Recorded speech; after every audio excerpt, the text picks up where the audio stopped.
नमस्कार, मैं प्रिया पांडे और आप देख रहे हैं एचडब्ल्यू न्यूज। महाराष्ट्र में सत्ता परिवर्तन के बाद से ही राज ठाकरे राज्य की राजनीति के केंद्र में नजर आ रहे हैं। शुक्रवार को राज ठाकरे के घर पर राज्य के मुख्यमंत्री और उप मुख्यमंत्री पहुंचे थे, जिसके बाद से ही नए समीकरण को लेकर चर्चा होनी शुरू हो गई है। पर सवाल ये उठता है कि राज ठाकरे इतने खास कैसे हो रहे हैं। आज इसी पर चर्चा करेंगे। इस पर चर्चा करने के लिए आज हमारे साथ है हमारे एग्जीक्यूटिव एडिटर सोनू कनौजिया। सो मेरा पहला सवाल आपसे ये है कि शिंदे और राज ठाकरे के बीच बढ़ती नजदीकियों का क्या कारण हो सकता है? देखिए प्रिया, कारण की अगर बात करें तो कारण हम अगर ढूंढने जाए तो कारण एक नहीं बल्कि मुझे लगता है कि कई सारे कारण मिलेंगे। और सबसे बड़ा कारण अगर मैं आपको बता दूं तो सबसे बड़ा कारण कहीं ना कहीं आने वाले दिनों में जो म्युनिसिपल कॉर्पोरेशंस के इलेक्शन है, बीएमसी के इलेक्शंस हैं, इसके अलावा टीएमसी और केडीएमसी जैसी बड़ी म्युनिसिपल कॉर्पोरेशन के इलेक्शन है। और बीएमसी की अगर बात करें तो बीएमसी को एशिया की सबसे बड़ी म्युनिसिपल कॉर्पोरेशन यानी कि सबसे अमीर म्युनिसिपल कॉर्पोरेशन में से एक माना जाता है। बीएमसी के बजट की अगर बात करें तो बीएमसी का बजट जो है वो देश के कई सारे राज्यों के तुलना में है। तो ऐसे में चुनाव एक बहुत बड़ा मुद्दा है और चुनाव को देखते हुए कहीं ना कहीं राज ठाकरे को एकनाथ शिंदे और देवेंद्र फडणवीस अपने पास रखना चाहते हैं। अब शिवसेना के साथ क्या हुआ है? शिवसेना के साथ ये हुआ है कि शिवसेना दो हिस्सों में बढ़ चुकी है।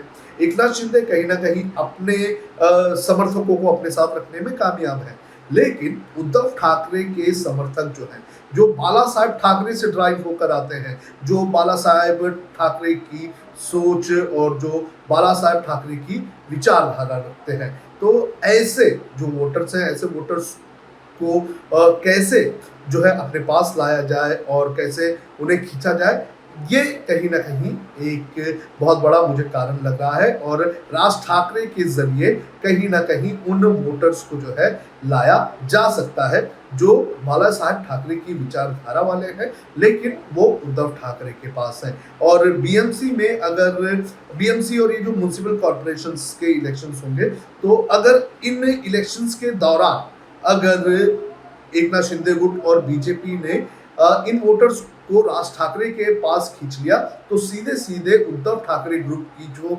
जमीन है वो कमजोर होगी और इन इलेक्शंस में इन्हें फायदा होगा। तो ये एक बहुत बड़ा कारण मुझे इस वक्त लग रहा है, क्योंकि आने वाले कुछ महीनों में इन सभी कॉर्पोरेशंस के इलेक्शन होने हैं। बीएमसी में पिछले 20 साल से शिवसेना की सत्ता रही है, तो ऐसे में शिवसेना को सत्ता से हटाना ये इनका एक बहुत बड़ा कारण होगा। और राज ठाकरे इसमें बहुत ही इंपॉर्टेंट नजर आ रहे हैं। राज ठाकरे में वो अपील है, राज ठाकरे में वो एग्रेशन है जो बाला साहेब ठाकरे में हुआ करता था, और उसी एग्रेशन के का इस्तेमाल जो है वो एकनाथ शिंदे और देवेंद्र फडणवीस करना चाहते हैं।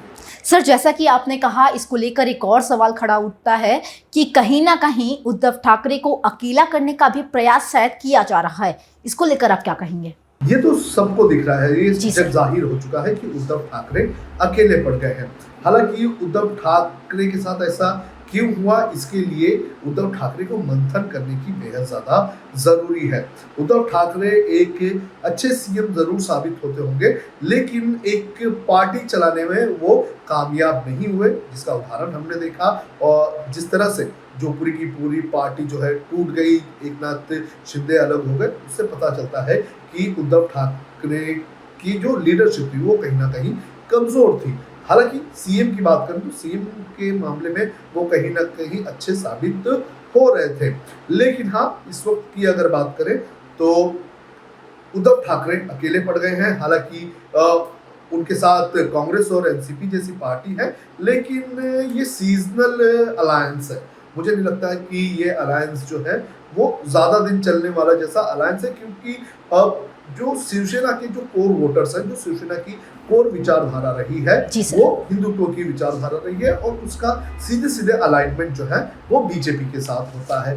तो अपने कोर इश्यूज को छोड़कर जब आपका लीडर किसी और जगह पे जाता है तो आपकी जमीन कमजोर होने लगती है, और उद्धव ठाकरे ने यही फैसला लिया, और जिसके बाद उद्धव ठाकरे अब अलग हो रहे हैं। अब आपको लगता होगा कि शिवसेना और माफ करिए एनसीपी और कांग्रेस के साथ है। लेकिन जब एनसीपी और कांग्रेस के साथ उद्धव ठाकरे की सरकार थी तो उस वक्त भी हमने देखा था कि अधिकतर फैसले जो है वो कोई और ले रहा था। ये कहा जा रहा था कि उद्धव ठाकरे अपने पार्टी के नेताओं से फैसले विचार करके फैसले नहीं ले रहे थे, वो या तो एनसीपी या फिर कांग्रेस के नेताओं से विचार विमर्श करके फैसले ले रहे थे। तो वहां भी अकेले थे और अब तो जो स्थिति बनी है उसको देख लिया जाए तो पूरी तरह से उद्धव ठाकरे अकेले हैं।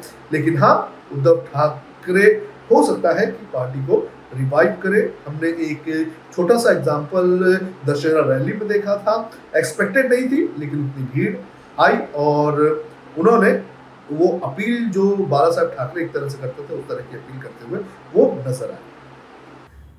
सर, अगर हम राज ठाकरे और एमएनएस की बात करें तो अक्सर उनको बहुत कम सीटें मिलती है, तो ऐसे में राज ठाकरे पर दाव लगाना कितना सही होगा? ये तो हमने देखा है जब से राज ठाकरे की पार्टी बनी है उसके बाद से ही राज ठाकरे की पार्टी का जो परफॉर्मेंस है वो इतना अच्छा रहा नहीं है। राज ठाकरे की पार्टी के विधायक अब सिर्फ एक ही हैं, इसके अलावा और नहीं है। कॉर्पोरेटर्स उनके पास नहीं है।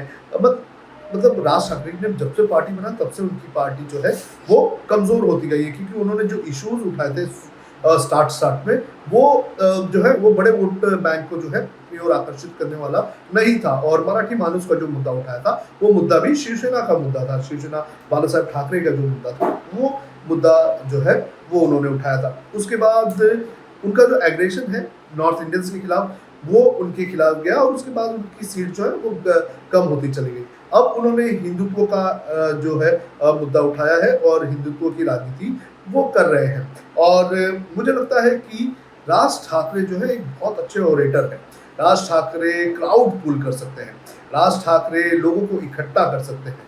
आज अगर महाराष्ट्र में कोई सबसे ज्यादा क्राउड पुल करने वाला अगर कोई नेता जो है वो राज ठाकरे है। राज ठाकरे की रैलियों में सभाओं में आप देखो तो बड़े पैमाने पर जो लोग हैं वो आते हैं। तो राज ठाकरे जो है वो क्राउड पुल करने के लिए, मोमेंटम बनाने के लिए काफी अच्छे साबित हो सकते हैं। राज ठाकरे अपनी पार्टी के लिए वोट ना इकट्ठा कर सके लेकिन राज ठाकरे का इस्तेमाल करके शिवसेना का नुकसान किया जा सकता है। शिवसेना के वोटर्स जो है वो अपने पास जो है घसीट सकते हैं, जिससे क्या होगा, वोट्स बढ़ जाएंगे और वोट्स बढ़ने से सीधा सीधा फायदा जो होगा वो बीजेपी और एकनाथ शिंदे को होगा। और एकनाथ शिंदे को भी नहीं मुझे लगता इतना, बीजेपी को होगा। और बीजेपी आने वाले दिनों में महाराष्ट्र में इस तरह की जो राजनीति हो रही है उसमें एक दमदार पार्टी रहेगी। एकनाथ शिंदे गुट जो है वो हो सकता है कि दूसरे नंबर पर आए। राज ठाकरे की पार्टी को उतने सीट्स या कितने सीट्स मिलेंगे ये मैं नहीं कह सकता, लेकिन राज ठाकरे जो है वो डैमेज कंट्रोल काफी हद तक कर सकते हैं। जी सर। अगर हम इन सब बातों पर एक तरफ नजर डालें तो सवाल ये भी खड़ा होता है कि उद्धव ठाकरे के साथ आज तक जो कुछ हुआ है, इसके बाद उनको क्या सिंपैथी वोट मिलेंगे बीएमसी चुनाव में? क्या लोग उन्हें सिंपैथी के रूप में बीएमसी चुनाव में नियुक्त करवाने की कोशिश करेंगे? देखिए, मुझे सबसे पहले ये लगता है कि ये जो सिंपैथी नाम की चीज है, ये सिंपैथी नाम की चीज नहीं होनी चाहिए राजनीति में। क्योंकि अब जैसे हमने अंधेरी ईस्ट के इलेक्शंस की बात की कि जो रमेश लड़के थे उनकी पत्नी को खड़ा किया और वहां पर राज ठाकरे की अपील के बाद अब बीजेपी अपना कैंडिडेट नहीं खड़ा कर रही है। इसका मतलब ये क्या रमेश लटके जितने अच्छे नेता थे, क्या उतने अच्छे नेता उनकी या विधायक जो है उनकी बीवी बन पाएगी, इतना वो डिलीवर कर पाएंगे? तो राजनीति में ये सब नहीं होना चाहिए। परफॉर्मेंस के आधार पर कैंडिडेट्स को उतारना चाहिए, कंपटीशन होना चाहिए, अच्छे कैंडिडेट को चुनकर जो है वो विधानसभा में भेजना चाहिए। लेकिन सिंपैथी हमने देखने मिली कि किस तरह से सिंपैथी जो है वो लेने की कोशिश की गई। हालांकि कुछ लोग ये भी कह रहे हैं कि बीजेपी ने इसलिए पीछे लिया क्योंकि बीजेपी के जो कैंडिडेट थे उनकी जीत होना मुश्किल थी, तो हो सकता है कि ये भी एक कारण होगा।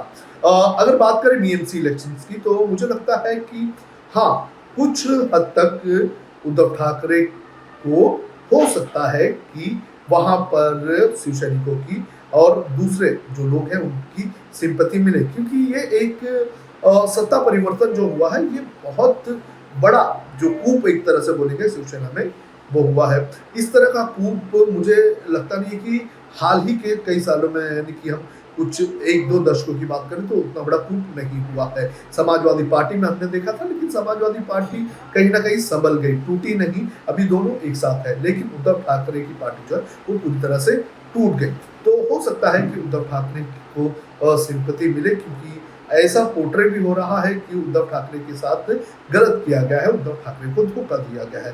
तो हाँ, कुछ हद तक सिंपैथी मिल सकती है, लेकिन ये सिंपैथी कितना कारगर साबित होगी, कितना वोट जिताएगी, ये देखना जरूरी है। क्योंकि आने वाले दिनों में जो चुनाव होंगे इन कॉर्पोरेशन के, बीएमसी हो या फिर टीएमसी या केडीएमसी, यहाँ पर अगर जो भी चुनाव होंगे तो यहाँ पर उद्धव ठाकरे कैंडिडेट के अलावा जो बीजेपी और एकनाथ शिंदे गुट है वो भी अपना कैंडिडेट खड़ा करेगा, तो वोट बढ़ जाएंगे, और वोट बढ़ जाएंगे तो इसका सीधा फायदा बीजेपी को हो सकता है। तो जितने वोट बढ़ेंगे उसका फायदा बीजेपी को होगा, और सिंपैथी जरूर मिलेगी उद्धव ठाकरे को, लेकिन वोट्स में कितना कन्वर्ट होगा ये देखना बेहद ज्यादा जरूरी है।